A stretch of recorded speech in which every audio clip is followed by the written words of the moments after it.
대중국 압박, 대중국 억제. 이거는 바이든 정부도 사실 자기들의 모든 에너지를 대중국 압박에 쓰고 싶어 했습니다. 하지만 우크라이나에서 전쟁이 났죠. 이스라엘에서 전쟁이 났죠. 그러면서 자기들이 중국의 에너지를 쓰고 싶은데 쓰지 못하는 상황이 지속이 됐거든요. 하지만 트럼프는 이런 유럽과 중동에서 벌어지고 있는 전쟁을 최대한 빨리 정리를 하고 중국에 집중하겠다는 전략을 쓸 거거든요. Before I even arrive at the Oval Office, I will have the disastrous war between Russia and Ukraine settled. And it will take me no longer than one day. 미국이 세계 최고의 패권을 유지하기 위해서는 중국을 억제하는 전략을 쓰지 않고는 불가능하다는 것을 이제 미국은 알게 됐습니다. 이거는 바이든 정부나 트럼프 정부나 달라지지 않을 거거든요. I'm going to put a 100, 200, 2,000% tariff. They're not going to sell one car into the United States. 기본적으로 미국 사람들의 심리는 중국이 미국의 기술을 탈취를 해가고 사람을 빼가고 이런 방식으로 미국이 해왔던 세계 최고 지위를 도둑질을 해갔다라는 생각을 하고 있거든요. 트럼프 당선인도 마찬가지 생각을 하고 있습니다. 그렇기 때문에 대중국 압박 전략은 트럼프 2기에서도 강력하게 전개될 거다 이렇게 표현할 수 있습니다. 안녕하세요. SBS 외교안보팀장 김수영 기자입니다. 중국은 트럼프 당선인에게 어떤 존재인지 아세요? 용서가 안 되는 존재입니다. 왜냐하면 자기가 1기의 대통령을 할 때 자기의 재선을 막았던 가장 큰 이유는 코로나 팬데믹이었거든요. 트럼프 당선인은 코로나 팬데믹을 중국에서 만들어서 전 세계에 퍼뜨렸다고 생각을 하고 있어요. 코로나 바이러스를 트럼프 대통령은 우한 바이러스라고 부릅니다. Why do you keep calling this the Chinese virus? A lot of people say it's racist. It's not racist at all. No, not at all. It comes from China. That's why. It comes from China. I want to be accurate. 중국에 대한 복수는 트럼프 2기 행정부의 제일 첫 번째 어젠다라고 표현할 수 있습니다. 그래서 미국 상원과 하원에서 가장 센 사람들을 배치를 했어요. 국무장관에는 마르코 루비오 상원의원을 배치를 했고요. 마이클 월츠 국가안보보좌관 내정자인데 이 사람은 또 하원의원 출신입니다. 마르코 루비오는 중국이 정말 자다가도 벌쩍 일어날 만큼 중국이 싫어할 만한 법안들을 많이 낸 사람들이에요. 위구르 강제노동 방지법, 그리고 홍콩 민주화 운동을 지속적으로 지지해왔습니다. 게다가 중국의 불공정 무역 관행을 끊임없이 상원에서 지적을 하면서 중국 대립에 가장 앞서 있는 상원 의원이다. 그리고 마이클 월츠 국가안보보좌관 내정자는요, 육군 특수부대 출신인데 군을 굉장히 잘 아는 분이에요. 이분도 중국에 대해서는 정말 둘째가라면 서러울 정도로 강경한 대책을 내놓은 사람입니다. 2022년 베이징 동계올림픽을 아예 보이콧해야 된다. 중국 제품을 보면 그냥 내려놔라. 중국 제품은 그 제품을 사는 거가 국가 안보에도 도움이 되지 않는다. 그리고 미국이 가장 예민하게 생각하는 게 핵심 광물에 중국의 의존을 줄이는 법안을 대표 발의한 사람이기도 합니다. 이런 대중국 강경파들을 전면에 배치하면서 트럼프 당선인은 중국에 대한 복수를 할 인선을 마친 상태인 거죠. 트럼프 전 대통령이 이제 당선되면서 인선을 막 발표를 하고 있어요. 근데 과거와는 굉장히 다른 패턴으로 진행되고 있다는 걸 알 수 있어요. 트럼프 당선인이 처음 대통령이 됐던 2016년도 상황으로 돌아가 보겠습니다. 트럼프 1기 인수위는 한마디로 리얼리티 쇼 같은 느낌이 있었어요. 왜냐하면 뉴욕의 트럼프 타워에서 인수위가 꾸려지고 이제 내각을 인선하기 위해서 면접 같은 걸 봤거든요. 근데 그 건물에 많은 사람들이 드나들면서 기자들과 맞닥뜨렸습니다. 어떤 사람들이 트럼프 타워에 왔다 갔다 하느냐를 보면서 사람들이 저 사람이 어느 내각에 어떤 하마평에 올라 있다라는 얘기를 했었거든요. 심지어 예전에 카니에 웨스트 같은 연예인도 1기 트럼프 인수위 때는 드나드는 장면이 목격되기도 했습니다. 그리고 초반부터 인사파동이 대단히 크게 있었습니다. 크리스 크리스티라고 1기 인수위원장이 있었는데요. 검사 출신인데 트럼프의 사위인 쿠슈너의 아빠를 예전에 기소를 했던 그런 악연이 있거든요. 그래서 인수위 내부에서 잡음이 끊이지 않았다고 하고요. 결국 해임되는 인사파동을 겪었습니다. 두 번째, 마이클 플린 초대 국가안보보좌관인데요.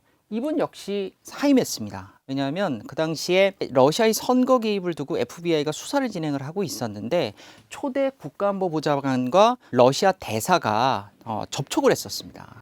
그런데 이 부적절한 접촉을 마이클 플린 국가안보보좌관이 숨기고 또 허위 보고를 했었거든요. 이게 나중에 언론에 보도가 되면서 결국 대통령 취임하자마자 24일 만에 사임하는 큰 사건을 겪게 됐습니다. 게다가 1기 트럼프 인수위의 특징은 너무나 많은 문고리 권력이 있었습니다. 프리버스 비서실장, 이방카, 쿠슈너, 그리고 스티븐 배넌 수석 전략가, 이렇게 인수위의 권력을 분점하고 있는 여러 문고리들이 있었거든요. 이 문고리 권력들을 통해서 사람들이 트럼프에 접근하려고 시도를 많이 했고 각자 플레이를 하다 보니까 1기 트럼프 당선인에게 여러 사람들이 동시에 접근할 수 있었죠. 그러다 보니까 우리말로 표현하면 중구난방에 정말 인수위가 통일성과 체계성이 없다라는 얘기를 많이 들었던 게 사실입니다. 자, 2기 트럼프 인수위를 한번 살펴볼까요?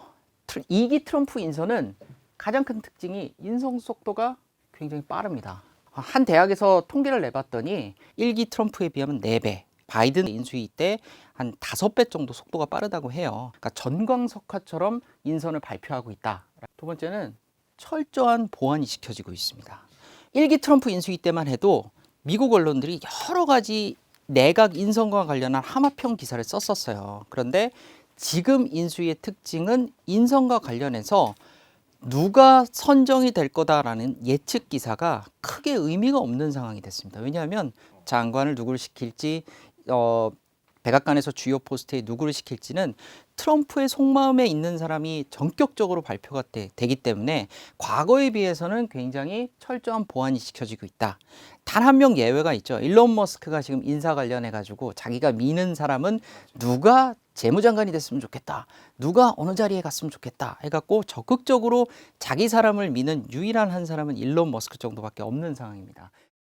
세 번째로는 충성심이 검증된 인사들 위주로 채워지고 있다라고 표현을 할 수 있습니다. 1기 트럼프 인수위 때 발표된 인사들을 보면요, 렉스 틸러슨 국무장관이죠, 제임스 매티스 국방장관입니다. 그런데 이들은요, 트럼프가 직접 알던 사람들이 아니에요. 그냥 외부에서 추천을 받아서 국무장관도 인선을 하고 국방장관도 인선을 했었거든요. 왜냐하면 트럼프 당선인이 1기 시절에는 철저하게 워싱턴의 아웃사이더였습니다. 아는 사람이 없었어요. 수천 명의 인선을 꾸려야 되는데 자기가 아는 사람들로만 채우기엔 너무 버거웠던 겁니다. 특히 국무장관이나 국방장관 같이 아주 중요한 조직은 각계각층의 추천도 받고 검증된 사람을 시켜야 된다는 생각을 하고 있었는데 주변에 사람들이 없다 보니까 추천을 받아서 채워 넣었죠. 근데 이분들이 트럼프 전 대통령이 원하는 거를 추진할 때, 아, 대통령님 그거는 안 됩니다, 그건 이렇게 어렵습니다 라는, 아니되옵니다 라는 얘기를 하는, 반대하는 주축 인선이 됐거든요. 그런데 지금 발표되고 인선을 보면 수지 와일스 백악관 비서실장이 내정이 됐죠. 맷 게이츠 법무장관 내정자죠. 아주 트럼프의 충성파들입니다. 그런데 이 맷 게이츠라는 사람은 미성년자와 함께 해외여행을 가서 돈을 주고 성매수를 했다는 혐의로 수사를 받았었어요. 물론 작년에 불기소 처분이 나왔습니다. 하지만 과연 고위공직자를 하기에 적절한 도덕 수준을 갖췄느냐, 거기에 대해서는 미국 사회에서도 굉장히 논란이 많아요.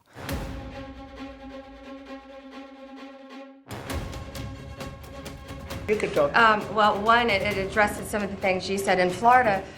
It's called the Bank. 근데 수지 와일스 같은 사람은 선거 캠페인을 내내 같이 하던 사람인데 미국 언론들이 표현하는 거는 트럼프와 한 참호에서 전쟁을 치렀던 사이다. 그러니까 산전수전 다 겪어보면서 트럼프의 특성을 너무나 잘 이해하고 있기 때문에 트럼프를 다루는 방법을 가장 잘 아는 사람이 수지 와일스라고 얘기를 해요. 수지 와일스가 비서실장이 되면서 내건 조건이 한 가지 있다고 합니다. 트럼프 당선인에게 접근하는 사람을 통제할 수 있는 권한을 달라. 왜냐하면 1기 인수위 때는 너무나 많은 사람들이 중구난방으로 문고리 권력을 통해서 트럼프에 접근을 하다 보니까 뭔가 통제된 메시지가 나오지 않았다고 해요. 하지만 수지 와일스 같이 캠페인을 해봤고 캠프를 통제할 수 있는 사람이 트럼프 주변에 접근하는 사람들을 자기가 통제를 할 수 있는 권한을 갖게 되면서 과거에 비해서는 큰 사고가 크게 줄었다. 그런데 2기 트럼프 인선에 공통된 코드가 존재합니다. 그건 바로 복수라는 건데요. 그 복수라는 코드가 어떻게 숨어 있는지 조금 더 자세하게 얘기를 해보죠. 일단 국방부 장관 내정자의 경우도 트럼프의 복수와 밀접하게 관련이 있습니다. 왜냐하면 국방부도 트럼프 입장에서는 용서가 안 되는 조직이거든요. 사실 미국 언론들도 가장 충격적이다라고 표현하는 사람 중에 하나가 이 피트 헤그세스 국방장관 내정자입니다. 왜냐하면 하마평 기사가 나왔을 때 전혀 언급되던 사람이 아니거든요. 이 사람은 어떻게 보면 그냥 방송인입니다. 폭스뉴스에서 주말 뉴스 프로그램을 담당하는 공동 앵커 중에 한 명이에요. That can take out our aircraft carriers in the first 20 minutes of a conflict? That's a big problem. 그런데 이 프로그램이 트럼프가 TV를 보는 시청 시간대와 굉장히 겹친답니다. 그래서 트럼프가 이 프로그램을 정말 많이 봤대요. 그래서 본인이 거기에 많이 나가기도 했고. 근데 좀 황당하잖아요. 어떻게 방송인을 국방장관을 시킬 수 있느냐. 근데 이분이 경력이 있긴 있어요. 주 방위군에서 예비역 소령을 했고요. 그리고 참전 경험도 있습니다. 무공훈장도 여러 번 받았다고 해요. 그렇기 때문에 군 경력 자체가 없는 건 아닌데 그렇다고 해서 국방장관을 시킬 수 있느냐? 너무 경량급 인사다라는 지적이 많이 나오고 있습니다. 그런데 트럼프 당선인이 이 사람에 대해서 뭘 제일 마음에 들어 했느냐? 장군을 때려잡겠다. 어떤 장군이냐? 찰스 브라운 미국 합참의장입니다.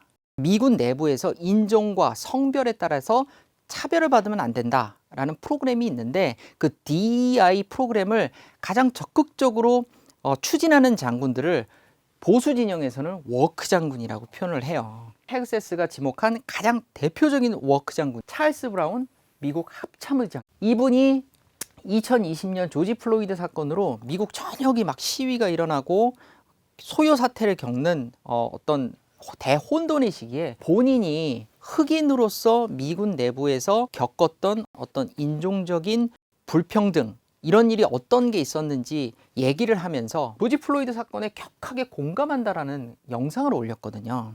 Think about how full I am with emotion, not just for George Floyd, but the many African Americans that have suffered the same fate as George Floyd. 근데 이게 어떻게 보면 트럼프 진영에서는 굉장히 불편할 수 있는 사건이었습니다. 그리고 이분은 원래 공군 전투기 파일럿 출신이거든요. 공군 참모총장도 역임을 했었는데 엄마 아빠라는 용어를 공사생들은 피하라라고 권고를 했었거든요. 이게 성적 정체성에 따라서는 차별을 조장하는 용어일 수도 있다. 공화당 진영에서는 이런 사람을 어떻게 합참의장에 앉히냐. 군대라는 거는 기본적으로 전투를 해야 되는 조직인데 저런 성 관련 이슈, 인종 관련한 이슈에만 너무나 집중하는 장군은 전투력을 신장시키는 데 도움이 되지 않는다. 그런 사람은 빼야 된다라는 주장이 있었고 피트 헤그세스는 국방장관으로 내정되기 직전에 있었던 팟캐스트에 나와서 가장 대표적으로 찰스 브라운부터 먼저 잘라야 된다라고 얘기를 했었어요. Well, first of all, you got to fire.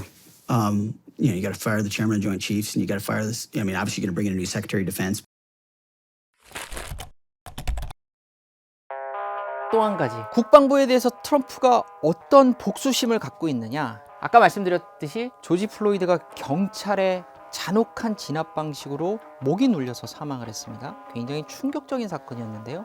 이 영상이 공개되자마자 미 전역에서 시위가 일어났어요. 하루 이틀 사람들이 늘어나더니 나중에는 백악관 주위를 사람들이 삥 에워쌀 수 있을 정도로 사람들이 모여들기 시작을 했어요. 그런데 어느 순간이 되니까 이게 비밀 경호국이나 현장에 있는 경찰들이 감당할 수 있는 수위를 넘어가는 거예요. 아, 이거 정말 큰일이 날 수도 있겠다라는 생각을 했는데 그때 트럼프가 실제로 백악관 지하 벙커에 가족들을 데리고 숨었습니다. 그게 미국 언론에 보도가 되면서 시위대들은 트럼프는 정말 겁쟁이다 라는 식으로 비난을 하면서 또 시위를 이어갔거든요.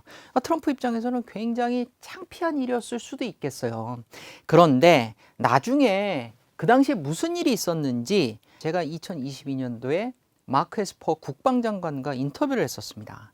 근데 당시 상황에 대해서 트럼프 대통령이 뭐라고 얘기했냐면 시위대에 다리를 쏘면 안 되겠냐. 시위대들이 너무 많이 몰리니까 그냥 시위대에 다리를 쏘면 안 되겠니. 마크 밀리 합참의장에게 실제로 했다고 해요. 하지만 합참의장은 아니 어떻게 민간인들을 향해서 군인이 총을 쏠 수 있습니까? 그건 안 됩니다. 라고 해갖고 대통령의 제안을 거부를 했어요. 그러니까 트럼프 대통령이 또 무슨 제안을 하냐면 지금 있는 병력으로는 시위대를 막기가 역부족이니 현역 군인들을 불러들여서 워싱턴을 지켜다오라고 국방장관에게 또 부탁을 했습니다. 하지만 현역 군인들을 불러들이려면 폭동진압법을 발동을 해야 돼요. 국방장관이 승인을 해서 그 법을 발동을 해야 되는데 대통령님, 지금은 그런 상황이 아닙니다. 현역 군인들을 만약에 워싱턴 DC로 불러들이게 되면 굉장히 큰 불상사가 일어날 수 있습니다. 마크 에스퍼가 그거를 거부를 하고 자기는 폭동진압법 발동에 반대한다 라고 기자회견을 해버렸습니다. 트럼프 입장에서는 어떻겠어요? 내가 시키는, 내가 지시하는 거를 하나도 따르지 않네? 이것들이? 라는 생각을 하지 않았겠어요? 그래서 트럼프가 마크 에스퍼 전 장관에 대해서도 이를 부득부득 갈다가 대선 직전이었기 때문에 국방장관을 바로 자를 수는 없었고요. 선거가 끝나고 한 일주일쯤 지나서 마크 에스퍼를 트위터로 해고를 해버립니다. 아까 말씀드렸지만 인선 발표를 보면 공통된 코드가 복수라고 말씀을 드렸습니다. 결국 트럼프의 목표는 뭐냐면 마가 밀리터리를 구축하는 겁니다. 이건 트럼프의 어떤 선거 모토인데 군이 대통령이 지시하는 거를 너무 그대로 따르지 않는다는 거예요. And I protect you against outside enemies. So you can say China, you can say Russia, you can say Kim Jong-un, you can say, but that's not, it's going to be fun. If you have a smart president, no problem.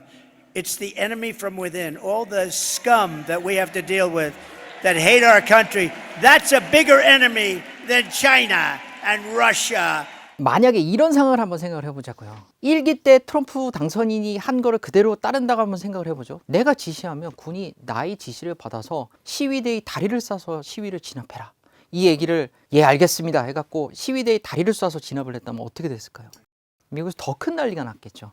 근데 그거를 대통령의 어떤 즉흥적이고 종잡을 수 없는 대통령의 성미를 기존 시스템이 제어를 했었던 거예요. 그런데 트럼프 당선인은 이제 그런 장군은 필요 없다는 거예요. 나의 얘기를 가장 먼저 듣고 나의 지시를 충성스럽게 이행할 수 있는 그런 마가 밀리터리를 구축하겠다라고 하는 게 트럼프 당선인의 생각이고요. 그렇다면 뭘 하고 싶은 거냐? 국경 문제, 그리고 마야 카르텔 소탕에 군을 동원하겠다. 이게 트럼프의 큰 그림입니다. 국경을 통해서 들어오는 불법 합성 마약, 이게 또 중국에서 대부분 제조가 됩니다. 이 불법 합성 마약이 남쪽 국경을 통해서 들어오는데 이런 펜타닐 같은 합성 마약으로 숨지는 사람이 한 해 7만 명이 넘는다고 해요. 이거는 미군이 지금까지 해외 파병을 가서 숨진 군인들을 다 합쳐도 이거만큼 안 됩니다. 그러니까 당장 미국 내부에 이렇게 엄청나게 심각한 문제가 벌어지고 있는데 해외 군인들 주둔시켜서 남의 나라 지켜주고 남의 나라 안정시키고 해봐야 뭐하냐. 군인들 다 불러들여서 국경에 가서 수비해. 불법 이민자 막아. 이게 미국의 제일 급선무 아니냐. 그렇게 하기 위해서 트럼프 대통령 당선인이 이것도 아니되옵니다 라고 얘기하는 장군들이 있으면 안 된다 라고 하는 게 트럼프의 큰 생각일 수 있어요. 트럼프의 복수와 가장 관련이 있는 사람이 로버트 케네디 주니어입니다. 왜 그런지 설명을 드릴게요. 이 사진은 굉장히 재밌는 사진이에요. 트럼프 당선인이 비행기를 타고 있는데 트럼프 주니어와 일론 머스크와 RFK 주니어가 있죠. 근데 손에 햄버거가 들려져 있습니다. 사실 RFK 주니어는 햄버거는 절대 인간이 먹어서는 안 되는 음식이다 라고 주장을 했어요. 거의 독극물과 같은 거다 라고 표현을 했거든요.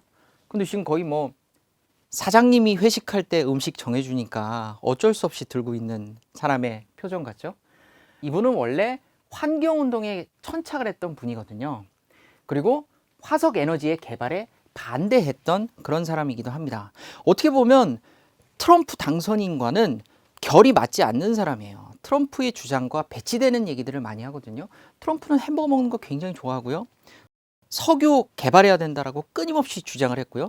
트럼프의 선거구원 중에 가장 유명한 게 Baby Drill Baby거든요. 계속 개발을 해서 석유도 파내고 셰일가스도 개발하고 하자라는데 그 에너지 개발 정책에 반대하는 사람입니다. 근데 좀 이상하잖아요. 이런 사람을 왜 보건복지부 장관에 앉혔느냐? 이유가 뭐냐면 미국에서 가장 유명한 백신 음모론자예요. But your vice presidential pick wants to recall the Moderna vaccine. Do you agree with that? Recall it.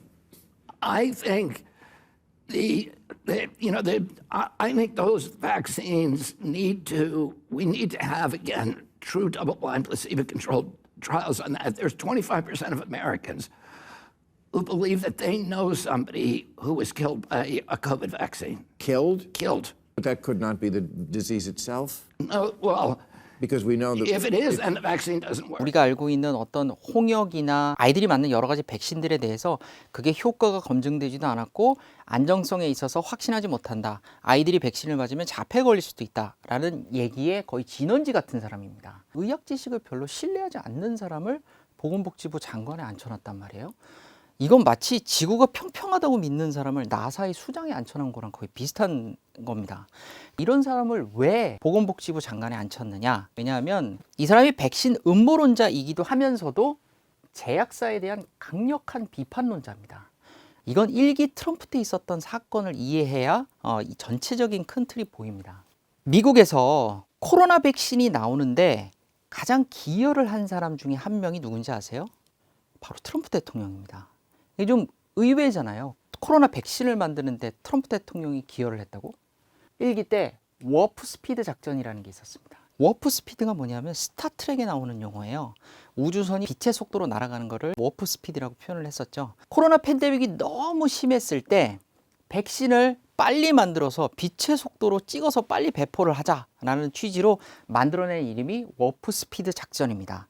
원래 백신을 만드는 게 그렇게 쉬운 일이 아니라고 해요.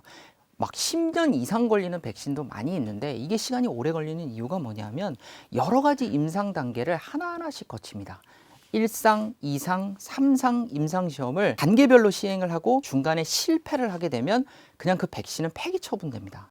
그런데 코로나 팬데믹이 터졌을 때는 너무 시간이 없잖아요. 그래서 어떤 아이디어를 냈냐면 1상, 2상, 3상 백신을 동시에 진행을 합니다. 동시에 임상시험을 진행을 하다가 임상시험 중에 하나라도 문제가 생기면 그냥 그거는 폐기를 하는 거예요. 대신 국가 예산을 엄청나게 많이 쓰겠죠. 그런데 어쩔 수 없다. 이건 예산 낭비라는 얘기를 들어도 일단 코로나 극복하는 게 최우선이니까 워프 스피드로 일단 백신을 만들고 배포를 하자. 이건 어떻게 보면 관료제의 생각의 틀에 갇혀있지 않은 사람들이 내놓을 수 있는 아이디어거든요. 그렇게 해서 코로나 백신이 나올 때가 됐는데 트럼프 당선인은 이 코로나 백신이 자기 대선 전에 나오기를 강력하게 희망했어요. 그게 자기한테 대선을 앞두고 정치적으로도 도움이 되기 때문이죠. 하지만 트럼프의 기대와는 철저하게 엇나갔습니다. 이게 공교롭게도 미국 대선이 치러지고 한 달쯤 뒤쯤 긴급 사용 승인이 났거든요. 트럼프 입장에서 보면 아니 이것들이 백신을 다 만들어 놓고 내 대선에 도움이 안 되게 이거를 선거 이후에 출시를 했네. 백신을 내놓은 화이자와 백신을 승인해준 FDA에 대한 굉장한 배신감을 느꼈습니다. 그리고 또 무슨 일이 있었냐면 선거에 낙선을 했지만 이 코로나 백신은 내가 만든 거야 라는 성과를 못 받기 위해서 백신 정상회의를 개최를 했는데 화이자와 모더나의 CEO가 이 회의에 불참했습니다. 왜냐하면 나가봐야 별 도움이 안 되거든요. 트럼프 당선인은 저때 이미 대통령 선거에서 낙선했다는 게 확인이 됐기 때문에 제약사들은 이런 회의에 트럼프가 소집한 회의에도 나타나지 않았어요. 그래서 트럼프는 이 관료제 조직 자체가 이런 반정부 세력 같은 딥스테이트에 장악이 돼 있다라고 의심을 하기 시작을 했습니다. 트럼프 입장에서 보면 어땠겠어요? 아니 얘들이 돈은 내가 다 주고 백신 만들어 줬더니 내가 이 성과를 과시하는 회의를 주재를 했는데 나타나지도 않네? 아주 극도의 배신감을 느꼈습니다. 그렇게 해서 임명한 사람이 누구냐? 로버트 케네디 주니어입니다. If you like health and if you like people that live a long time, it's the most important position, RFK Jr. 그러니까 미국에서도 빅파마들이 다 음모를 꾸면서 이 제약사의 이익을 위해서 미국 사회가 움직이고 있다라는 얘기를 많이 하고 있어요. 이런 사람을 보건복지부의 수장으로 앉혔다는 얘기는 당신은 가서 제약사만 정리해 주세요 라는 의미일 수 있거든요. 그 얘기는 뭐냐면 트럼프의 복수입니다. 이것도 내가 코로나 팬데믹을 겪으면서 결국 대통령에도 낙선을 하고 내가 돈 주는 거 승인해서 백신 만든 제약사들이 날 배신했는데 내가 이번 기회에 확실하게 복수를 해주겠다. 그럼 가장 센 사람을 앉혀야 되지 않겠어요? 그게 바로 RFK 주니어라는 얘기죠. 지금까지 제가 좀 트럼프 2기 인수위에서 발표되고 있는 문제적인 인선들에 대해서 얘기를 했는데 공통된 코드가 복수라고 말씀을 드렸습니다.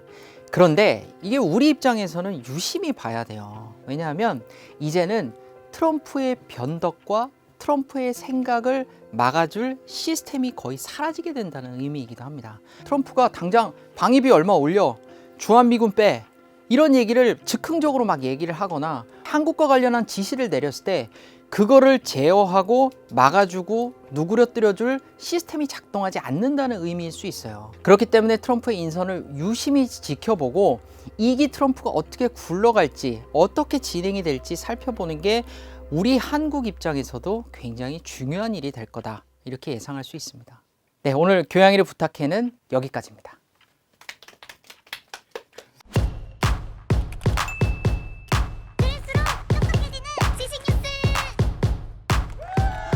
교양이를 부탁해는 여기까지입니다. 다이어트도 칼로리 신경 쓰지 말고 드세요. 대신에 키토식을 해보세요. 이게 빡종원. 스브스 프리미엄 지금 다운로드하세요.